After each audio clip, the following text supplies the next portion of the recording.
আসসালামু আলাইকুম বন্ধুরা, কেমন আছেন? ওই যে ভাইদের কাছ থেকে মাছ নিব, ওনারা আমাকে ডেকেছে, তাই নদীর পাড় চলে আসলাম। তো সুযোগে একটু হাঁসগুলি আপনাদের মাঝে শেয়ার করতেছি। গতকাল হাঁসগুলি আমার এমন দৌড়ান দিয়েছিল, মানে আমি খুব ভয় পেয়ে গেছিলাম। তা আবার আজকে আসি, দেখি এগুলি আমারে কি করে, দৌড় টোড় দেয় কি না। আর দিল সমস্যা নেই, আমার গোয়েন্দা বাহিনীরা আমার সাথে আছে। ছোট ছোট ডিব্বাগুলি ওরা দেখবে না, আজকে কিছু বলবে না, খুব শান্ত হয়ে গেছে, ভদ্র হয়ে গেছে এরা। তো ও যে মাছ ধরা হয়ে গেছে, এখন ওরা মাছ নিয়ে আসবে, আমাকে দিবে।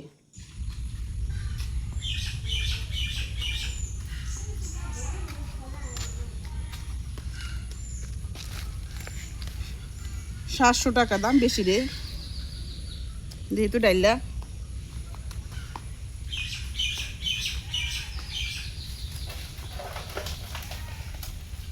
কি আর বেশি পরব না বেলা মিষ্টি।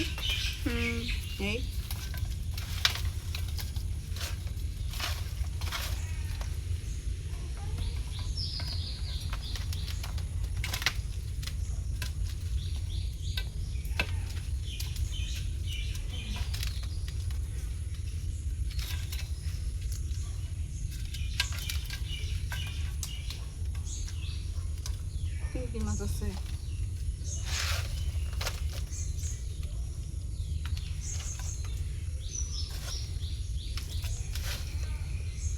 কেটে আনবি না? বাইলা মাছ। হ্যাঁ, তাজা তাজা খেয়ে এলাম।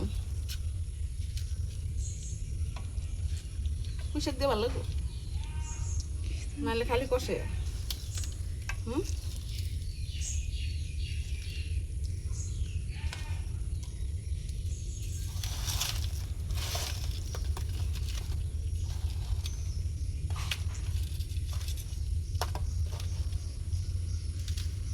চিংড়ি মাছ।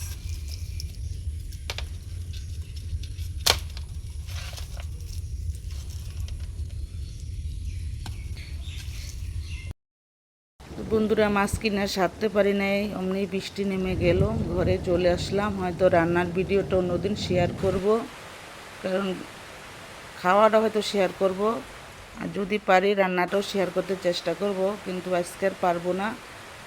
আর মাছ আজকে রান্না করব না, কারণ ঘরে আমার কোনো সবজি নাই। হয়তো বাজারে যাব, তারপরে সবজি আনবো। এই যে আমাদের ভেন্ডি ক্ষেত পানির নিচে, কোথায় থেকে সবজি আনবো বলেন?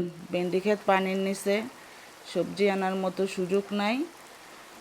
আর প্রচণ্ড বৃষ্টি হচ্ছে, এত বৃষ্টি বলার বাইরে, জমিন সব পানির নিচে হয়ে গেছে। ভালো থাকবেন সবাই।